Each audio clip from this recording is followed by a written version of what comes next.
Would you date a bus driver? You. Would you date If a he bus owns driver? the bus, if he owns No. it, if he owns the bus, See, that's a Iyanla. problem. That's a problem.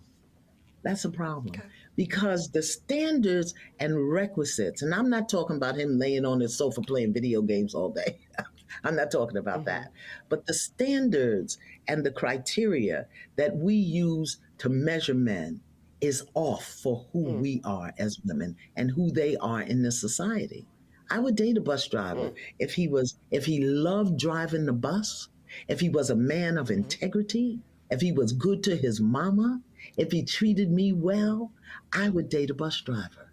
But we think that it's another human being's responsibility to give us what we need instead of us building together.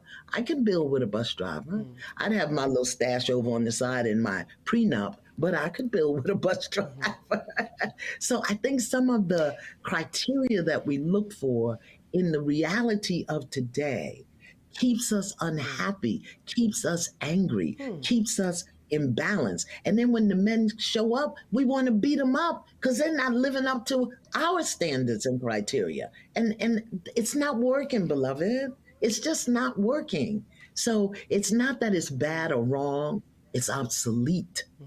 It's obsolete. Mm. We have to come up with a new way of being. I don't believe in carrying a man. A man has to do for himself.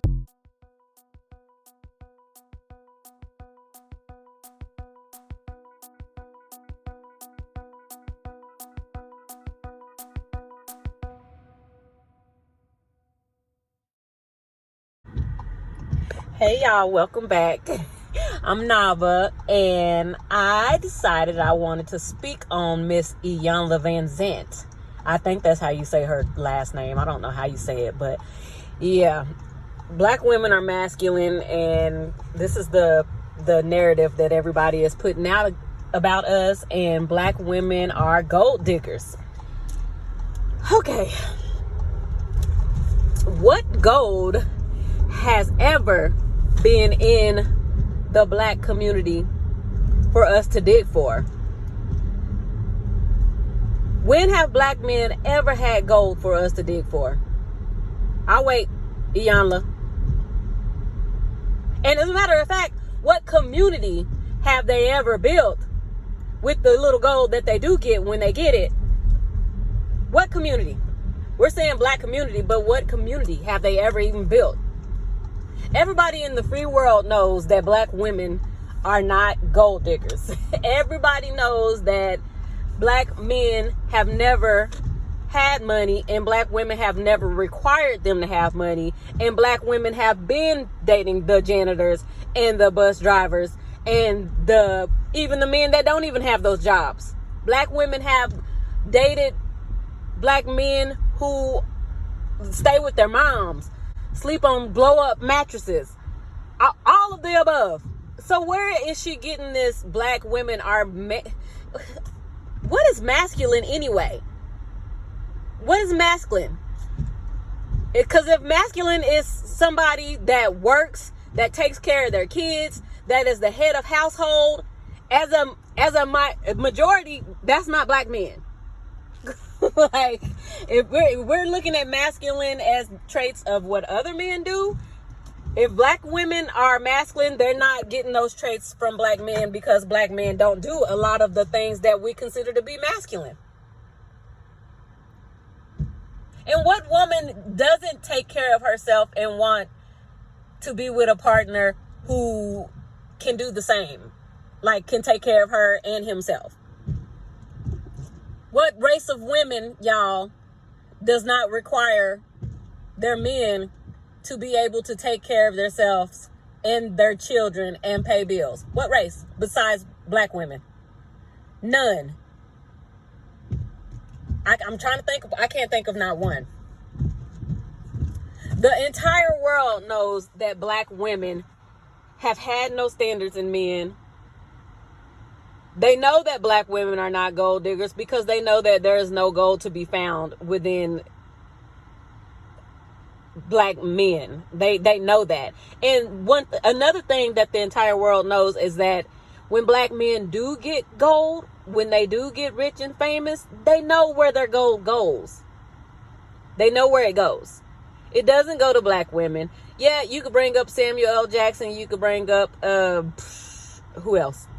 LeBron James, Denzel. You can bring up maybe 5 black men off the top of your head that stayed with black women when they made it to the top.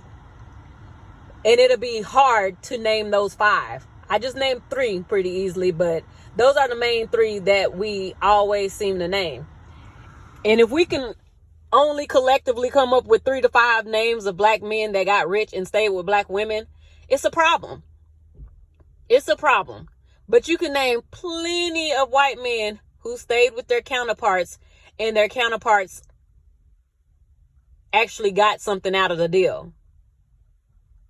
But I bet you we could all name 10 to 15 black men that got rich, got with other races of women, and passed their generational wealth down to those women. We can name those off the top of our heads because it's the majority that are in Hollywood, that have been in Hollywood since the 1960s, 50s, and beyond.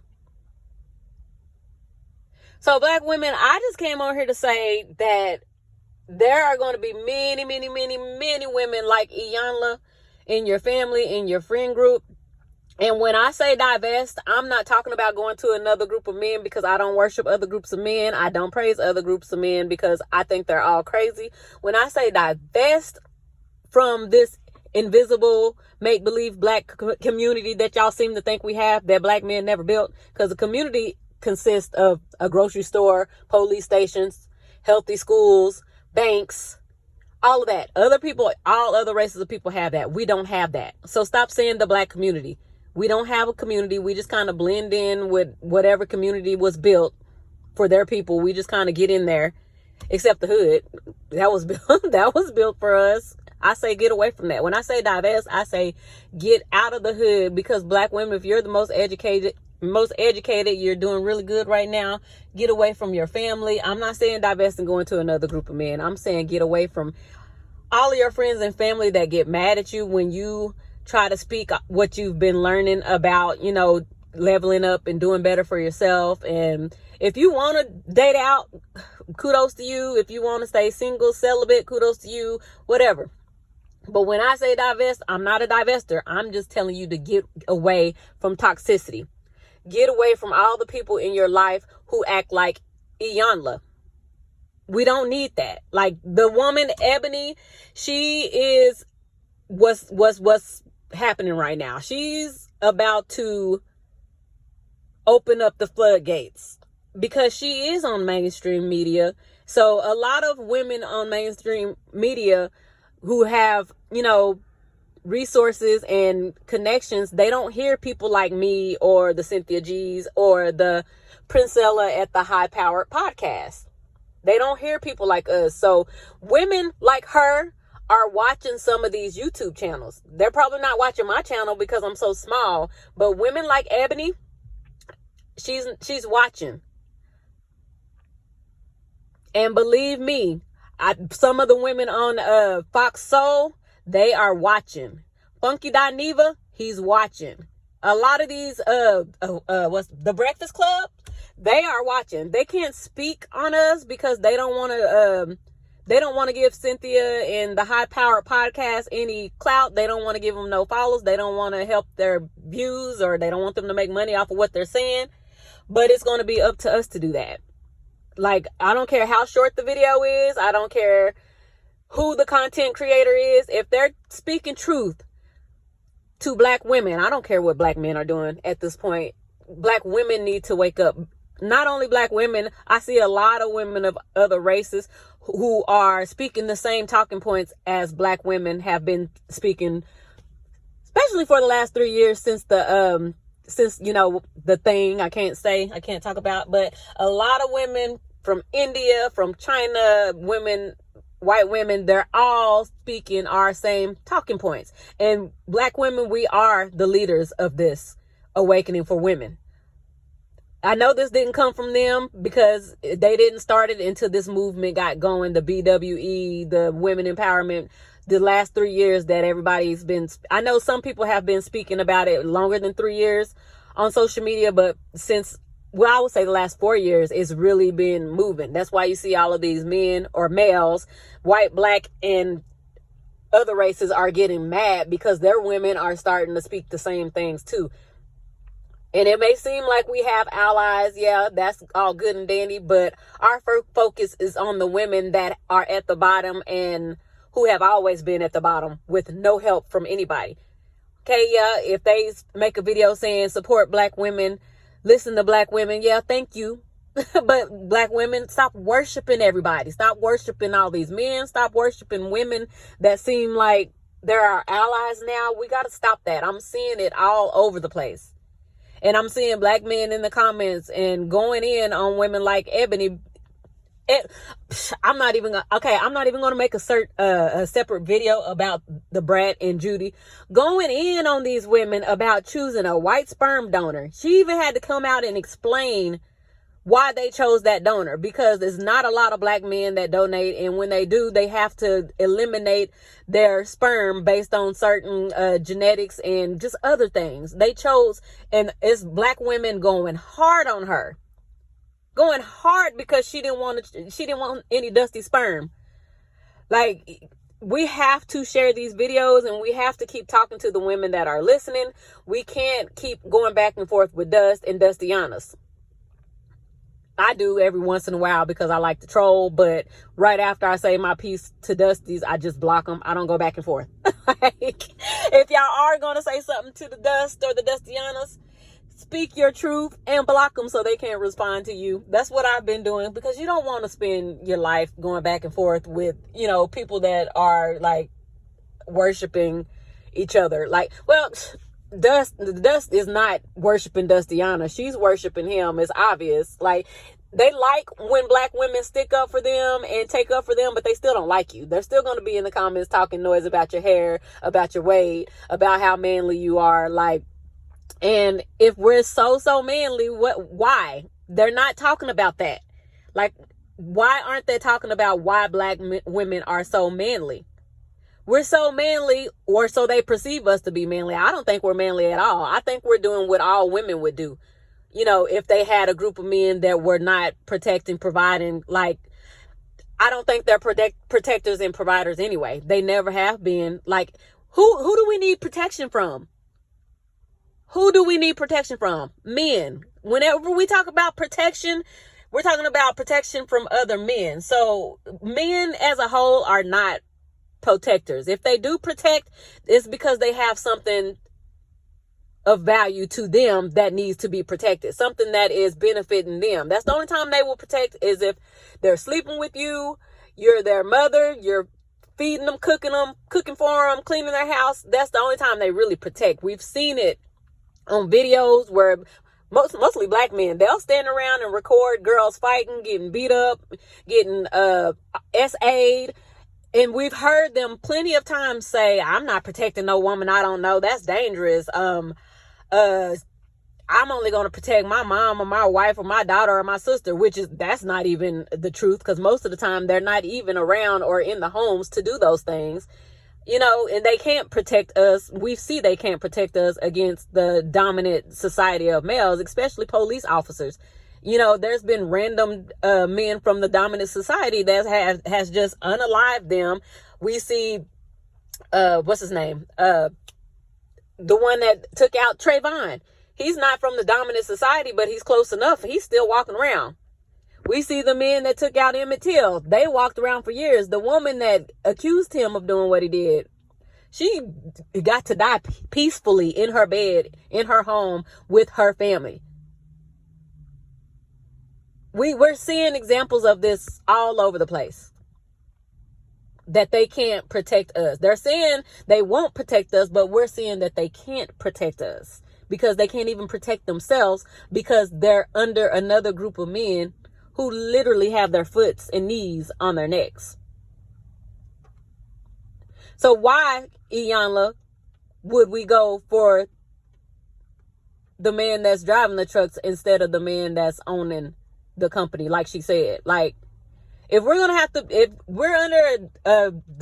a patriarchy of men that don't look like us, why would we continue to keep settling for the men that can't protect us, can't provide for us. Basically, they can only provide barely even for themselves. Like, why?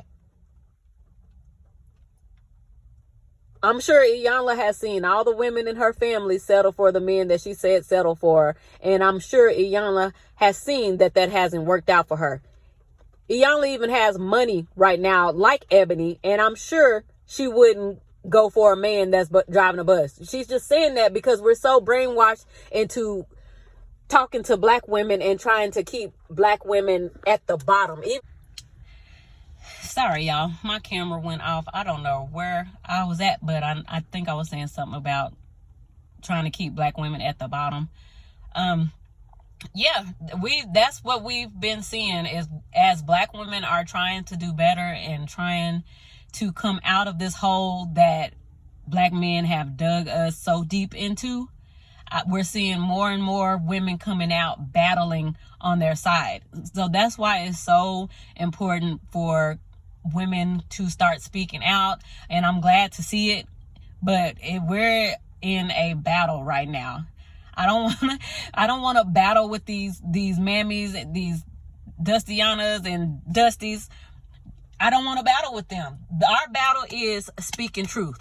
All we need to do is speak truth.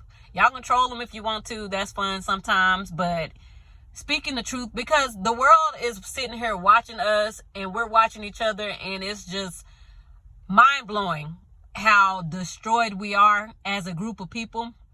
But black women and any other woman or man that comes across this, just speak the truth. I know what you see, but what you see is not always how it is. Black women act the way we act because we've always been in survival mode.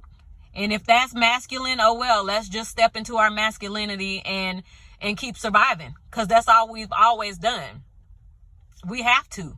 When we're left, they're going hard against single mothers.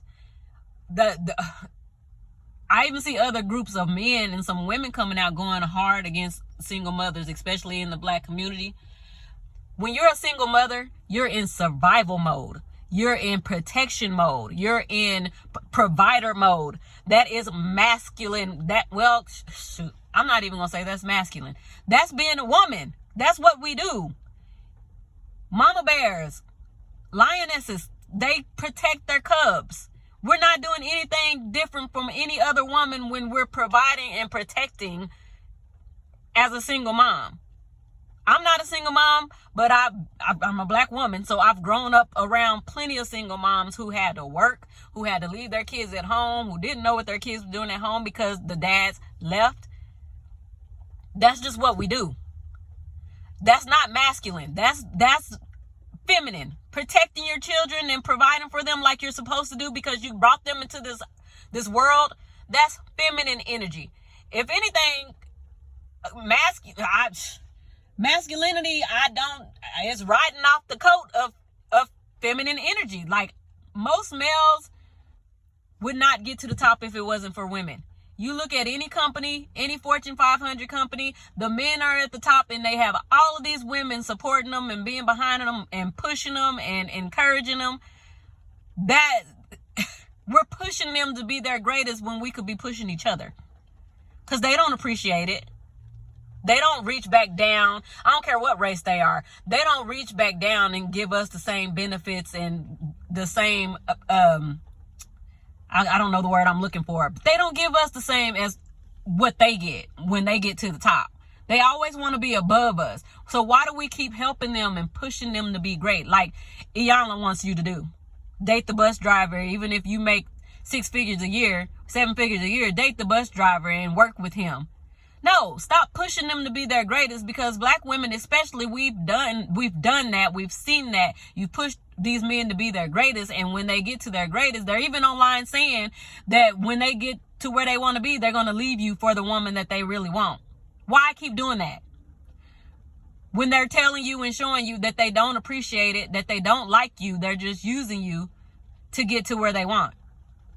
We see men like Brian McKnight online just deleting his whole black family, his whole black ex-wife, and trading them in for other women. We see Harry Belafonte. We see James Earl Jones. We see the entire Black Panther Party, Malcolm X, Martin Luther King, Sammy Davis Jr., OJ. We see every football player. We see Jamie Foxx. We see every man that's been with one of the Kardashians. We see all of these black men throughout history get to where they need to be and be completely done with black women, all while making fun of black women, dressing up like black women to earn their money, and all while black women are sitting in the audience or supporting their movies and music and pushing them to the top. And we got women like Iyanla telling us to keep doing it, keep supporting them while they're driving the buses.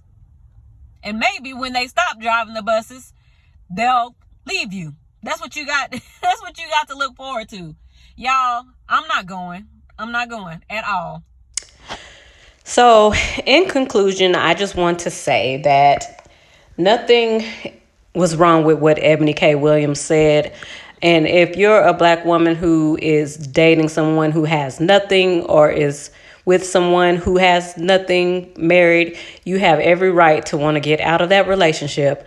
Doing what Eboni K. Williams said and dating up is the only way to get out of poverty. We know this because if you look around the world, that's how women who are living in poverty get out of poverty. Their prospective husbands will come to their families and he will give the families money to show that he has enough money to take care of their daughter and their grandkids. Everyone does this. Even in America, people of other races do this. White people do this in America a lot, especially the ones with money. They want to be involved with, they want to know who their daughters or sons are marrying.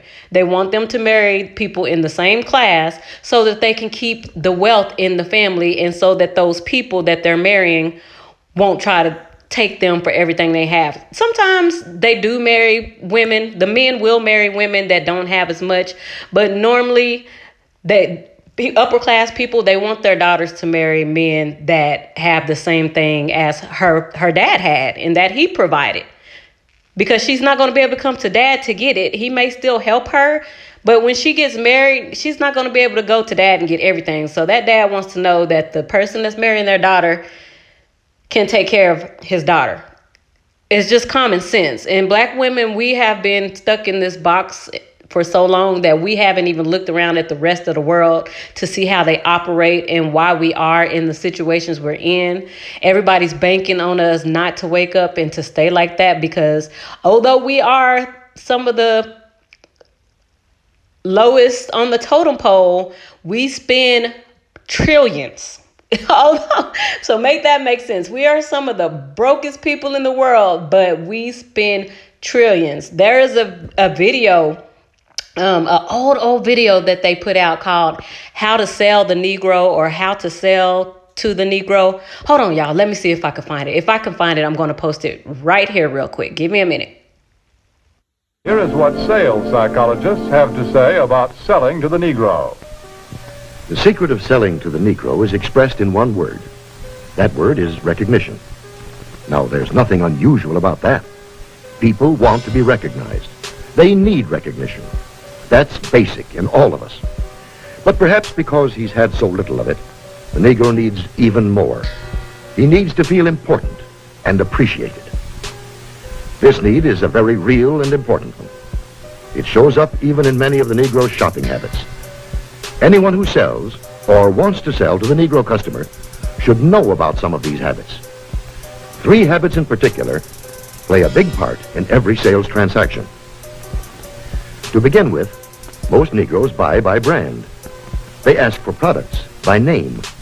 They're quick to turn down offers. Y'all. White men have studied black people. They are still studying us to this day. They know our shopping habits. They know what we're going to do when we get money. They knew when black men got a little bit of money and freedom, what they would do with it. They knew they wouldn't build anything.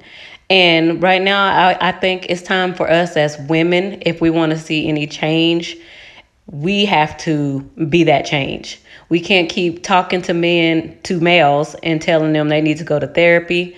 At this point, we need to just focus on ourselves. Stop worrying about trying to date, trying to procreate, trying to have families, because it's not possible to have families with males that need to be walking around with helmets on, to be honest. They need to be walking around with helmets on.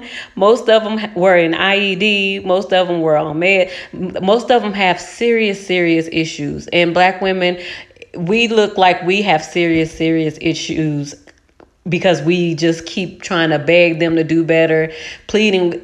Women like Iyanla trying to force a multimillionaire woman to say that she would be with a bus driver instead of wanting to be with the owner of the bus company, someone who's on her level economically, which makes more sense to anybody from the outside looking into the imaginary Black community that doesn't exist. Like, it makes sense. Black women, you just need to step back and focus on yourself more and practice self-care, learn a new language, go to school, work out, focus on taking care of you. And I do believe you'll start to see more and more that what we have been doing is not good for our mental, is not good for our health, is not good for us as women. It's taking a toll on us as a whole. And that's why you see this movement right now. And just speak the truth. Like I said, other people have not heard us speak out about what's going on like this, but many of them understand now because we're sharing these videos. Yeah, some hillbillies or some people, white men can be dusty too now. And some white women and other races of women can be dusty too, and they won't hear us out either. But there are people that are coming out and making videos in our defense because they see what we're saying. They're understanding. They're actually talking to Black women now to get a better understanding of where we're coming from. Those people we say thank you to, and we keep it moving. We don't worship. We just keep it moving. And my number one thing is Black women, focus on yourself. My main issue with us is that we're always trying to get in a relationship, whether it be with a white man, a Black man, a woman, whoever. We're always trying to be loved by somebody, and it's not going to work out for us because we don't love ourselves enough. When we start taking care of ourselves and doing the things for ourselves that we expect from other people, men, that's when it would be time to try to date and see, who's out there. But right now, Black women have been so damaged by our male counterparts. Well, I say our male counterparts, but they really never have been our counterparts since we've arrived here. Or some people say we were already here, but they're even saying that they're not our male counterparts. They said they belong with white women and white women are their counterparts. And I'm not mad about that. If that's how they feel, that's their preference. Black women, stop arguing with them. They're lying to these women, saying that we hate seeing them with these other women. I've never seen a Black woman that has been mad about a Black man being with another group of women. I have never seen it. I'm sure it's out there, but in my almost 40 years on this planet, I've never seen it. So it could happen, but I don't see it. But anyway, ladies, I just wanted to come and speak my piece on Miss Iyanla. And I just hope that I know y'all went in on her, tagging her and commenting under her post. So hopefully she got the Tashina Arnold treatment when, y'all remember when Tashina came out and said, what can we do to stop emasculating Black men? And we went in on her on Twitter. Hopefully Iyanla got that same treatment. Y'all, I'm proud of y'all. I'm proud of all the new channels I see. I'm not proud of some of the channels. It's some channels that I won't shout out because I don't believe in what they're doing, Black women. And I'm proud and disappointed in Black women at the same time, because let me tell y'all, I saw it's the guy called The Angry Biracial. He acts like he's just so pro-Black woman, and Black women have helped this man get to 10K viewers in less than 6 months. 10K followers and subscribers. I've been on here for 6 months, a little over 6 months, and I'm just over I'm over 1 point something K.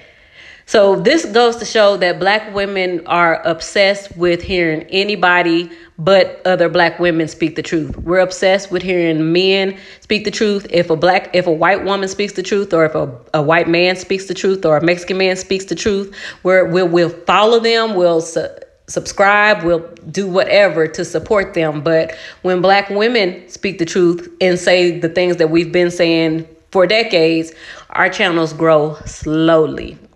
We have to do backflips and cartwheels to get y'all to share it so we can help wake other women up. And I don't like that. I don't like that. And I'm praying that we come out of that. And I'm just, like I said, I'm happy to see a lot of black women. If y'all go on the Breakfast Club, their page on Instagram, you can see a lot of black women are waking up in the comments, and a lot of black women agreed with Ebony. So that's a good thing. So guys, that is all I have to say for now. Until the next time, I will talk to you guys later. Don't forget to comment and subscribe and share this video. Bye.